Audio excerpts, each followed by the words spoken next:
اعوذ باللہ من الشیطان الرجیم بسم اللہ الرحمن الرحیم الذین تتوفاہم الملائکۃ ظالمی انفسہم فألقوا السلم ما كنا نعمل من سوء بلى إن الله عليم بما كنتم تعملون فادخلوا أبواب جهنم خالدين فيها فلبئس مثوى المتكبرين.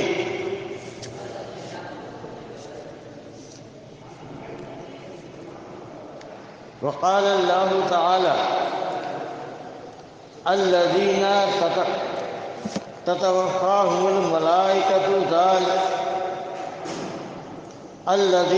تتوفاهم الملائكة طيبين يقولون سلام عليكم ادخلوا الجنة بما كنتم تعملون. یہ دو آیات ہیں جو میں نے تلاوت کی ہے سورۃ النحل سے، آیت نمبر 28-29 ہے، اور دوسری آیت اسی سورہ کی آیت نمبر 32 ہے، 32. ان دونوں آیت میں یعنی آیت نمبر 28 اور 29 میں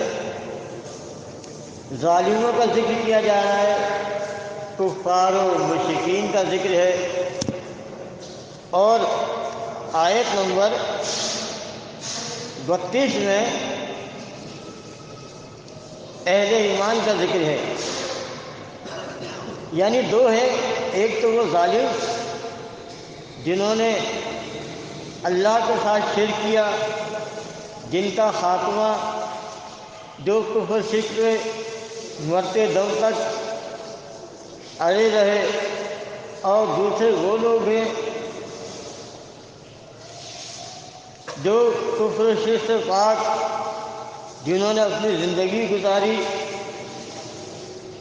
عقیدہ توحید پر ان کی وفات ہوئی. ان دونوں کا ذکر ہے. تو یہاں فرمایا کہ الذین تتوفاہم الملائکۃ، جب فرشتے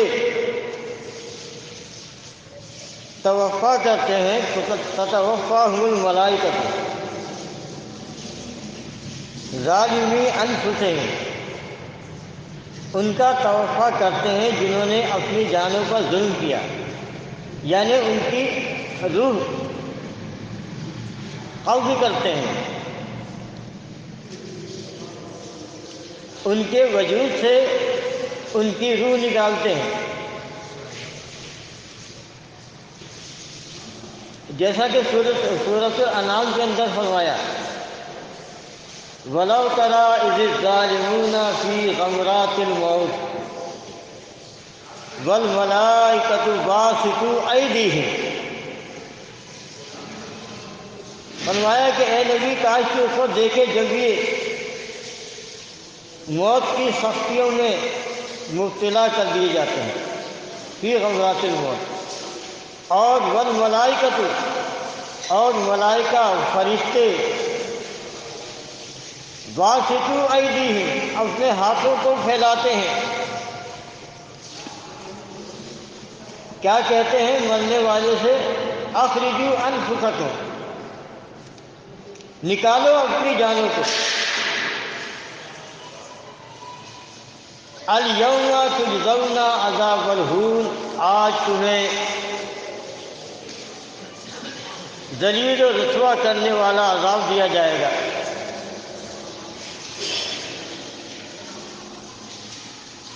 تو یہاں بھی وہی مضمون آ رہا ہے،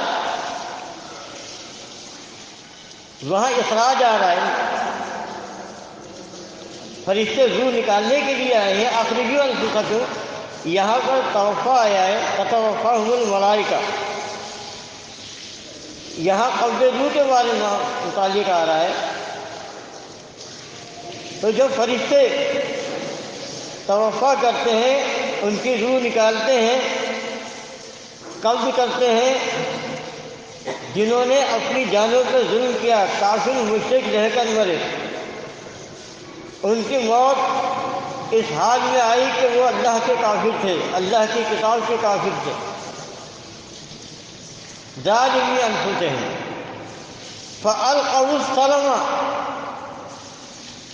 تو آپ دیکھیں کہ اپنی زندگی میں تو یہ بڑے سرکش تھے، بڑے ضدی تھے، اپنے کفر کے اوپر جمے ہوئے تھے اور کفر چھوڑنے کے لیے تیار نہیں تھے، لیکن جب فرشتے ان کو اپنے کنٹرول میں لے لیتے ہیں اور کنٹرول میں لے لیتے ہیں کہ پھر بندہ کہیں نکل کے بھاگ نہیں سکتا، تو اس طرح سے یہ جو لفظ توفیٰ ہے اس کے معنی پورا کے پورا اپنے کنٹرول میں لے لینا۔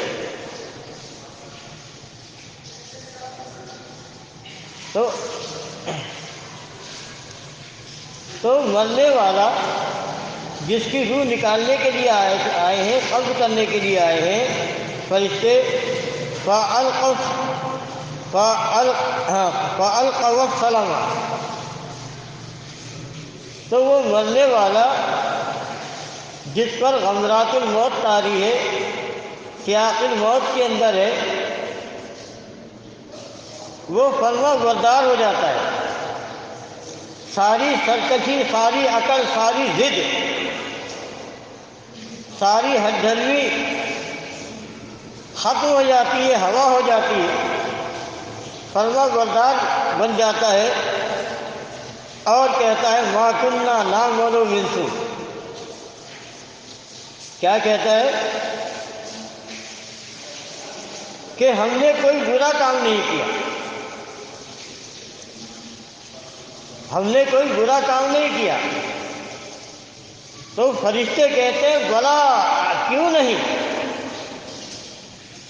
ان اللہ علیم بما کنتم تعملون، اب تو تیرا حساب ہونا ہے، تو نے جو کچھ کیا ہے یہ اللہ کے علم ہے، اللہ جانتا ہے جو کچھ تو نے کیا ہے۔ تو دیکھیں یہ دنیا کا معاملہ ہے، دنیا سے باہر کا نہیں ہے۔ اسی دنیا میں مرنے والے پر غمرات الموت، موت کی بے ہوشی طاری ہوتی ہے، وہ اپنے ماحول سے بیگانہ ہو جاتا ہے، لیکن فرشتوں کو دیکھ رہا ہوتا ہے، فرشتے اسے نظر آتے ہیں، فرشتے اسے مکالمہ کرتے ہیں، سوال کرتے ہیں، پوچھتے ہیں، تو وہ کہتا ہے ما کننا نعمل من سوء، میں نے کوئی برا کام نہیں کیا تھا، یعنی میں نے کوئی کفر و شرک نہیں کیا تھا۔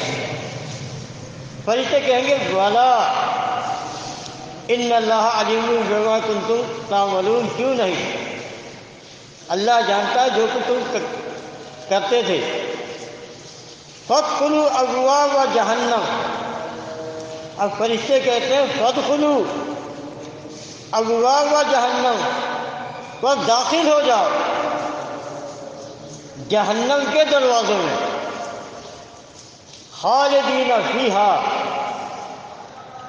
ہمیشہ کے لیے اس میں داخل ہو جاؤ۔ فلبئس مثوى المتکبرین، بس تکبر، بڑائی اللہ کے مقابلے میں، تکبر بڑائی کرنے والوں کا کیا برا ٹھکانہ ہے۔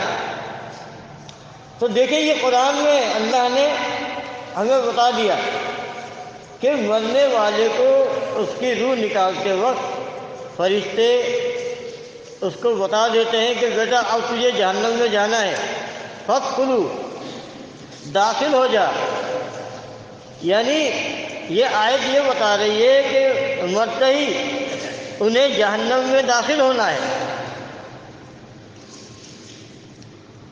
تو آپ دیکھیں کہ قرآن مرنے کے بعد قیامت سے پہلے جو عذاب بتا رہا ہے وہ جہنم کا عذاب ہے، اور حدیثوں میں جسے عذاب قبر کہا گیا ہے وہ در حقیقت جہنم ہی کا عذاب ہے، جسے عذاب قبر سے حدیثوں میں موسوم کیا گیا ہے۔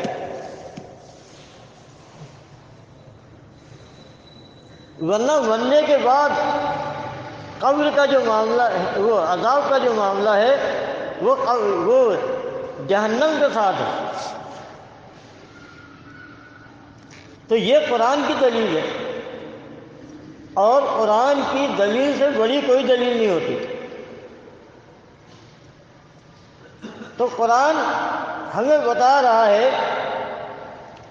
کیا کہہ رہا ہے؟ فادخلوا، فرشتے مرنے والے کی روح نکالتے ہیں، کہتے ہیں فادخلوا، بس داخل ہو جاؤ۔ اور اس میں یہ جو فا کلمہ آ رہا ہے فادخلوا، اس کے معنی یہ ہوتے ہیں کہ مرو اور جہنم میں داخل ہو جاؤ۔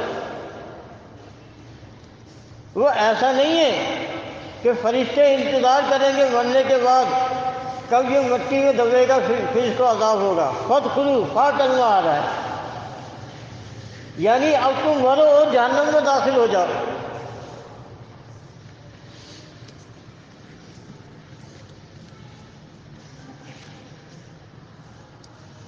فلبئس مثوى المتکبرین، بس کیا برا ٹھکانہ ہے تکبر کرنے والوں کا۔ اور اس کے بعد یہ آیت نمبر 28 اور 29 ہے۔ اب 32 نمبر آیت میں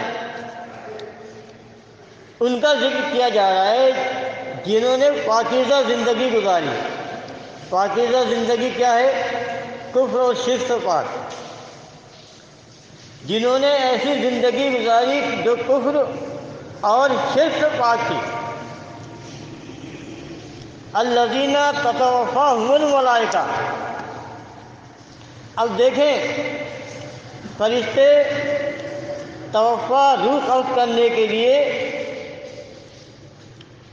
اب آتے ہیں کس کے پاس؟ طیبین،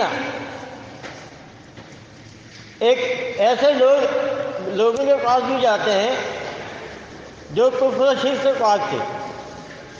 یقولون، فرشتے کیا کہتے ہیں؟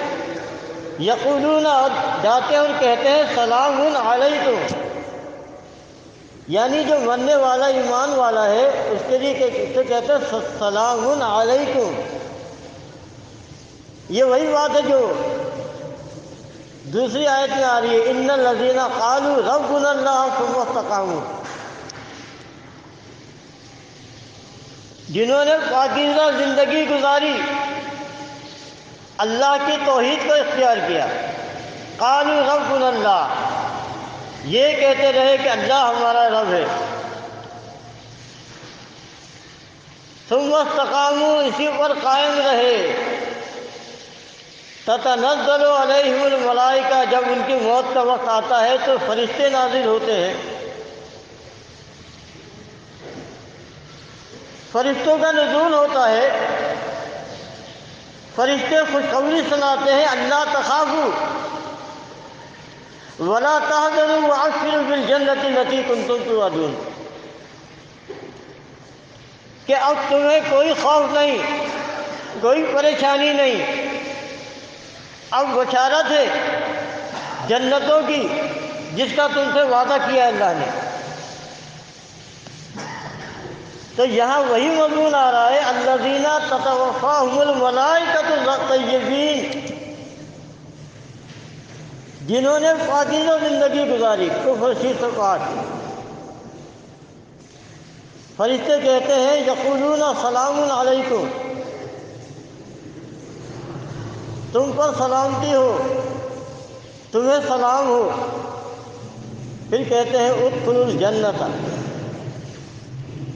داخل ہو جاؤ جنت میں، بما کنتم تعملون، جو عمل تم نے کیے ہیں اس کے سبب جنت میں داخل ہو جاؤ۔ تو دیکھیں قرآن کی یہ دونوں آیتیں بتا رہی ہیں، تینوں آیتیں، کہ ابھی قیامت نہیں آئی ہے، ابھی قیامت نہیں آئی ہے۔ فرشتے روح نکال کے کہتے ہیں ادخلوا ابواب جہنم خالدین فیہا، کافر مشرک کو کہتے ہیں جہنم میں داخل ہو جاؤ اس کے دروازوں میں ہمیشہ کے لیے، اور اہل ایمان سے کہتے ہیں کیا کہتے ہیں ادخلوا الجنت بما کنتم تعملون، ابھی قیامت نہیں آئی ہے، جنت میں داخل کر دیا۔ قرآن کیا کہتا ہے؟ قوم نوح کے کفار و مشرکین، اللہ فرماتا ہے کہ وہ پانی میں غرق کر دیے گئے، مما خطیئاتہم اغرقوا، کیا ہوا ان کا انجام؟ پانی میں غرق ہو گئے، ڈبو کے مار ڈالے گئے۔ آگے اللہ فرماتا ہے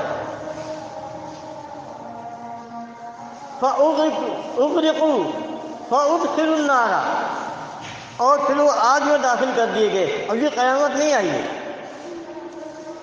ابھی قیامت نہیں آئی ہے، قیامت کا سور نہیں پھونکا گیا، ابھی اس کا آخری فیصلہ نہیں ہوا، یعنی جو قیامت کے دن ہونا ہے۔ لیکن مجرم کے ساتھ مجرم والا ہی سلوک کیا جائے گا، ایمان والے کے ساتھ ایمان والا سلوک کیا جائے گا۔ اس کو مرنے کے بعد برزخ میں دیکھیں، اس قبر میں نہ جہنم ہے نہ جنت ہے۔ فرشتے مرنے والے کو کہہ رہے ہیں ادخلوا ابواب جہنم، اس قبر میں کوئی جہنم کا دروازہ نہیں ہے۔ ادخلوا الجنت بما کنتم تعملون، فرشتے مرنے والوں کو کہہ رہے ہیں جاؤ جنت میں داخل ہو جاؤ۔ اس مٹی کے گڑھے میں جنت نہیں ہے نہ جہنم ہے۔ فرشتے کیا کہہ رہے ہیں؟ قرآن کیا گواہی دے رہا ہے؟ معلوم یہ ہوا کہ مرنے کے بعد کافر مشرک جہنم میں عذاب ہوگا، اور جو ایمان والے ہیں ان کو راحت و ثواب جنت میں ہوگا۔ دیکھیں کلیئر بات ہے قرآن کی، اور عذاب اسی دن شروع ہو جاتا ہے۔ وہ ایسا تو نہیں ہے کہ جی وہ میت جو ہے دبئی سے آ رہی ہے، جی دبئی میں بندہ مر گیا، اچھا جی اب میت کو سب خانے میں ڈال دیا گیا، اب میت وہاں سے روانہ ہوگی، ایک آدھ دن لگ جائے گا، پہنچے گی ایک دو دن اور لگ جائیں گے۔ ایسا نہیں ہے کہ فرشتے ہتھوڑے اور کوڑے لے کر قبرستان میں انتظار میں بیٹھے رہیں گے کہ آئے تو ہم اس کو دبوچ لیں گے۔ اور بھائی فرشتے نے تو مرتے وقت ہی کہہ دیا تھا کہ اگر مومن ہے فادخلوا الجنت، کہ جا جنت میں داخل ہو جا۔ اگر کافر ہے تو کہہ دیتے ہیں فادخلوا ابواب جہنم خالدین فیہا۔ تو قرآن بتا رہا ہے الیوم، یعنی جس دن مرا ہے اسی دن فرشتے کہتے ہیں الیوم تجزون عذاب الہون، آج تمہیں ذلیل و رسوا کرنے والا عذاب دیا جائے گا آج۔ اور یہ نہیں ہے سب خانے سے نکالیں گے لاش کو تو پھر دفنائیں گے، 2 دن لگ جائے، 4 دن لگ جائے، ہفتہ لگ جائے۔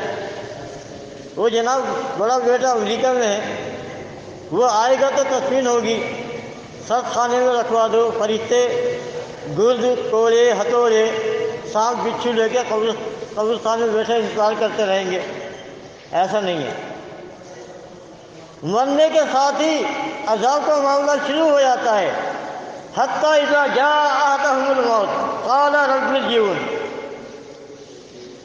انسان مرا مر گیا، قبر میں نہیں دفنایا، مٹی میں نہیں دبایا، ابھی اس کا غسل ہوا، نہ کفن دیا گیا، کچھ نہیں ہوا، مر گیا۔ حتی اذا جاء احدهم الموت قال رب ارجعون، اور مرنے والا مرا اور مرنے کے بعد کہہ رہا قال رب ارجعون، اے میرے رب مجھے واپس لوٹا دے۔ کون کہہ رہا ہے؟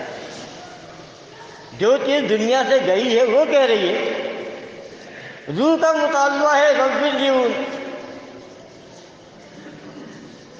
یہ جسم تو نہیں بولتا نا، یہ تو بے جان ہو گیا، روح نکل گئی، روح اپنے مقام پر پہنچی، اپنے ٹھکانے پہنچی، کہتی ہے قال رب ارجعون لعلی اعمل صالحا فیما ترکت۔ اب مرنے والے کی روح کہہ رہی ہے اے رب مجھے واپس لوٹا دے تاکہ میں اچھے عمل کروں دنیا میں جانے کے بعد، فیما ترکت جسے میں چھوڑ آیا ہوں۔ کہا جائے گا کہ کلا، ہرگز نہیں، یہ ممکن نہیں، انہا کلمۃ ہوا قائلہا، یہ تو ایک کلمہ ہے، ایک بات ہے جو کہنے والا کہہ رہا ہوگا۔ اللہ نے فیصلہ کر دیا وَمِن وَرَائِهِمْ بَرْزَخٌ إِلَىٰ يَوْمِ يُبْعَثُونَ، اب جہاں اس کی روح گئی ہے اب اس کے بعد برزخ حائل کر دی گئی ہے، إِلَىٰ يَوْمِ يُبْعَثُونَ۔ روح کہاں گئی ہے؟ فرشتے روح کہاں لے جاتے ہیں؟ دیکھیں، یہ جو جسد خاکی ہے اسے دفنایا جاتا ہے، مٹی کے اندر دبایا جاتا ہے، روح کو نہیں، روح کو کوئی نہیں دفن کرتا، جسم کو دفنایا جاتا ہے۔ روح کہاں جاتی ہے؟ حدیث میں آتا ہے کہ فرشتے روح آسمانوں میں لے جاتے ہیں اور کہہ دیا جاتا ہے کہ جاؤ اس کو اس کے ٹھکانے پر رکھ دو، رکھ دیتے ہیں، آسمانوں میں چلی گئی۔ اب روح آسمان میں جانے کے بعد زمین پر دنیا میں نہیں آ سکتی۔ وَمِن وَرَائِهِمْ بَرْزَخٌ إِلَىٰ يَوْمِ يُبْعَثُونَ، ان سب مرنے والوں کے پیچھے برزخ ہے۔ تو دیکھیں قرآن کا بیان کتنا صاف صریح، سادہ اور آسان ہے۔ اب روح چلی گئی برزخ میں، آسمانوں میں اپنے ٹھکانے پہنچ گئی، جسم یہیں رہ گیا۔ اب یہ جسم کا کیا کیا جائے؟ اس جسم کا کیا کرنا ہے؟ اس کو کیا کریں؟ کہاں لے جائیں؟ یہی پریشانی آدم کے اس بیٹے کو تھی جس نے اپنے بھائی کو قتل کر دیا تھا، دنیا کا پہلا قتل کر دیا، بھائی کی لاش پڑی ہے۔ اب جس نے قتل کیا وہ پریشان، یہ تو تعفن پھیل رہا ہے، لاش تو گل سڑ رہا ہے، اسے تو چیل کوے نوچ رہے ہیں، جانور کھا رہے ہیں، اب پریشان، اس کا کیا کروں؟ اب اس بات کو بتانے کے لیے اللہ فرماتا ہے کہ فَبَعَثَ اللَّهُ غراب، ہم نے کوّا بھیجا، وہ آیا اور اس نے اپنے پنجوں سے زمین کھودنے لگا۔ جب اس کے بھائی نے یہ حال دیکھا تو اس نے کہا کہ ہائے افسوس، مجھ سے اتنا بھی نہ ہو سکا کہ میں ایسے ہی گڑھا کھود کے اپنے بھائی کی لاش کو مٹی میں دبا دیتا۔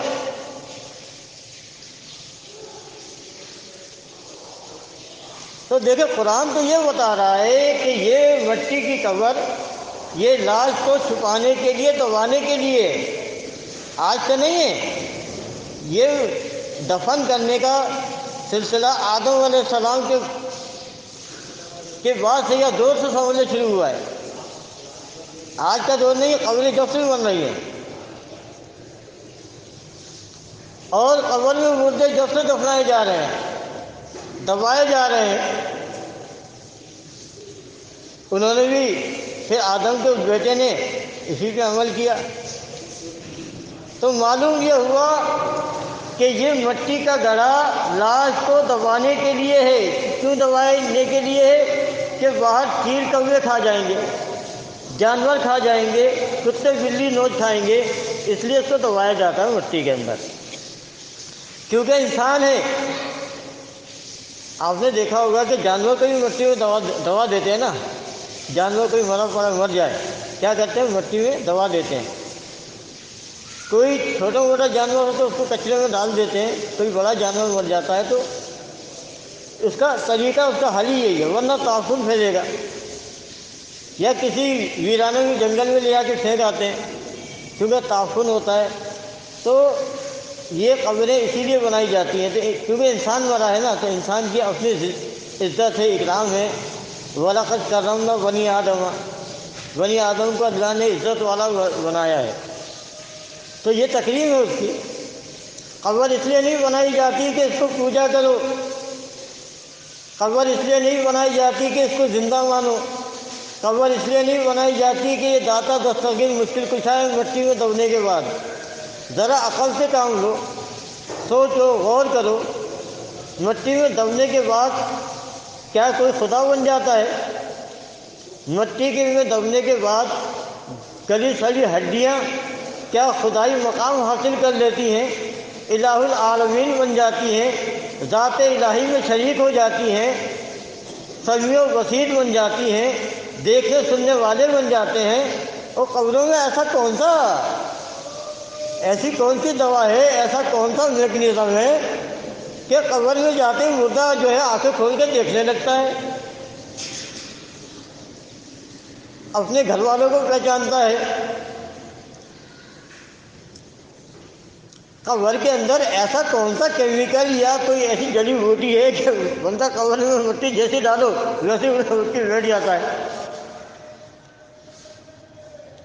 ویسے ہمارا تو چیلنج ہے کہ کسی زندہ کو قبر میں دفنا کے دیکھ لو، اور اندر کیمرہ، آج کل تو بہت آسانی ہے نا، کیمرہ لگ جاتا ہے، نظر آ جائے گا کہ جو مردہ کتنی مرتبہ اٹھا بیٹھا ہے، کتنی مرتبہ قبر نے اس کو دبایا ہے۔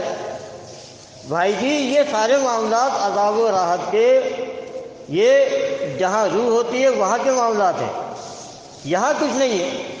اللہ نے تو اعلان کر دیا روح واپس نہیں آئے گی، اور انسان کے اندر زندگی، احساس و شعور، اس کا اصلی جوہر جو ہے وہ روح ہے۔ اس روح کی وجہ سے آدم کے پتلے میں زندگی آئی یا نہیں آئی؟ وہ آدم کے پتلے کو اللہ نے مٹی سے بنایا، بے جان تھا، پھر جب اس کے اندر روح ڈال دی پھر کیا ہوا؟ وہ زندہ ہو گیا۔ پھر اس کو اللہ تعالیٰ نے ساری چیزوں کے نام بھی سکھائے، زندہ ہونے کے بعد سکھائے، مٹی کے پتلے کو نہیں سکھائے تھے، روح ڈالنے کے بعد سکھائے۔ پھر روح ڈالنے کے بعد اسے جنت میں داخل کیا۔ پھر روح ڈالنے کے بعد جب آدم کے اندر روح آ گئی تو آدم مکلف بن گیا، اللہ کے حکم کا پابند ہو گیا۔ اس لیے کہ مٹی جو ہے اس کے اندر سرکشی نہیں ہے، مٹی کا پتلا ہے، اس میں کیا ہے؟ جب روح ڈالی تو روح کی وجہ سے اس کے اندر زندگی پیدا ہوئی، احساس و شعور پیدا ہوا، دیکھنے سننے والا بن گیا، سوچنے سمجھنے والا بن گیا۔ پھر اللہ نے کہا کہ جا جنت میں داخل ہو جاؤ، اور پھر آرڈر جاری کیا۔ پہلا حکم جو انسان کو ملا ہے وہ کیا ملا ہے؟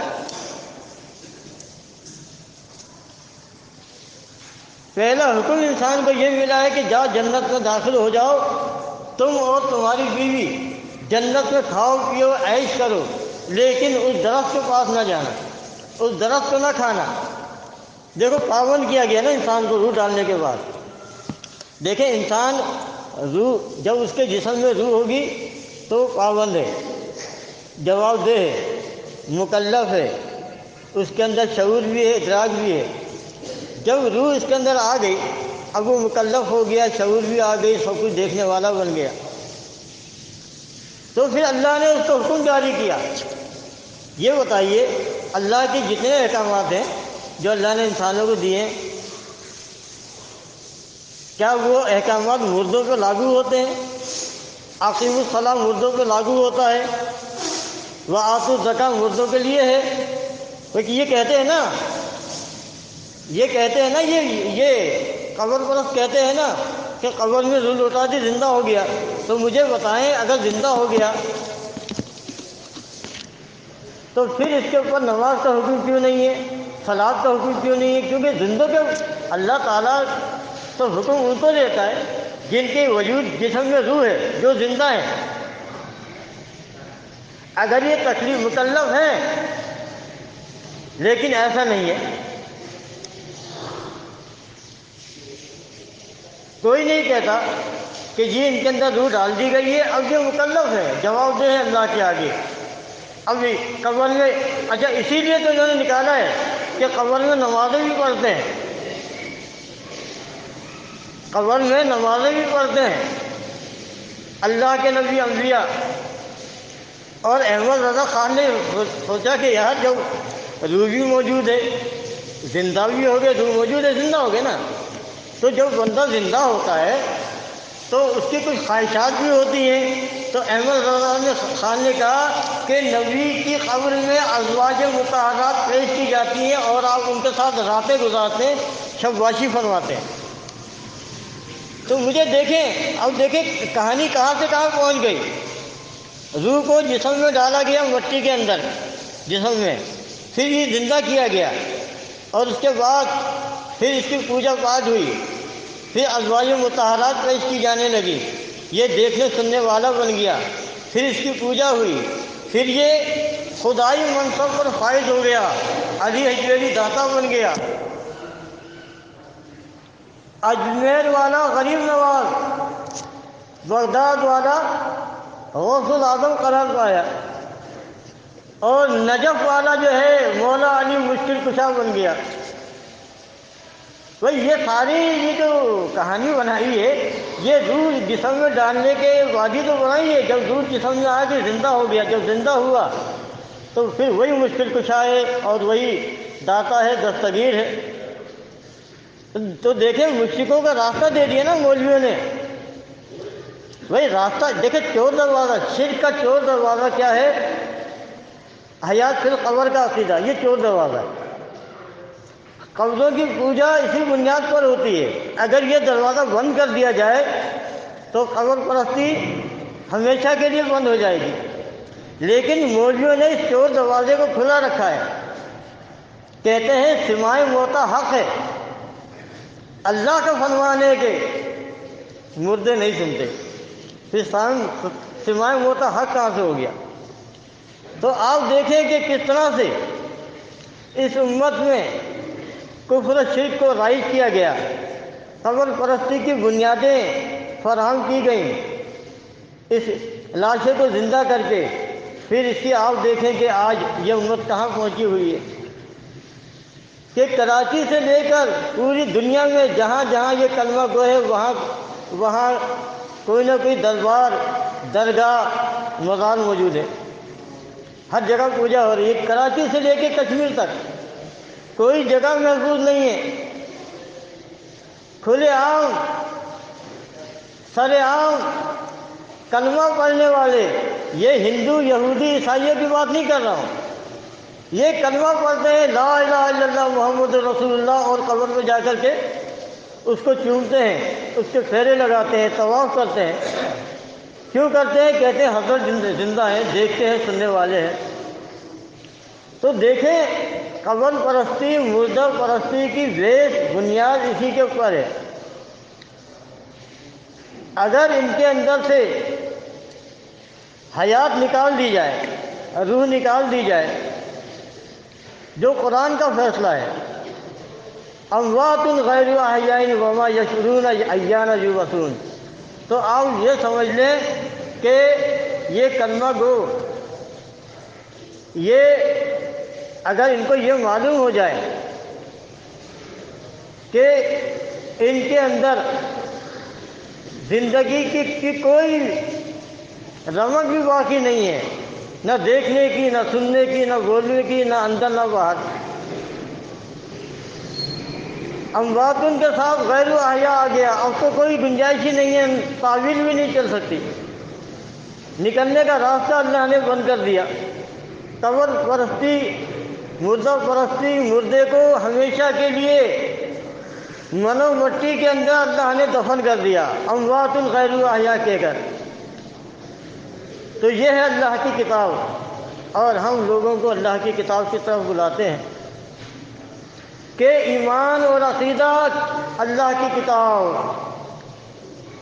اور عمل نبی علیہ السلام کی سنت اور قرآن میں جو اعمال کے حکم دیے گئے ہیں اس کے اوپر عمل ہوگا، عقیدہ کتاب اللہ پر بنے گا۔ اللہ تبارک و تعالی ہمیں قرآن پڑھنے، سمجھنے، اس کے مطابق عقیدہ بنانے اور نبی علیہ السلام کی سنت کے مطابق عمل کرنے کی توفیق دے۔ اقول قولی استغفر اللہ لی ولکم ولسائر المؤمنین۔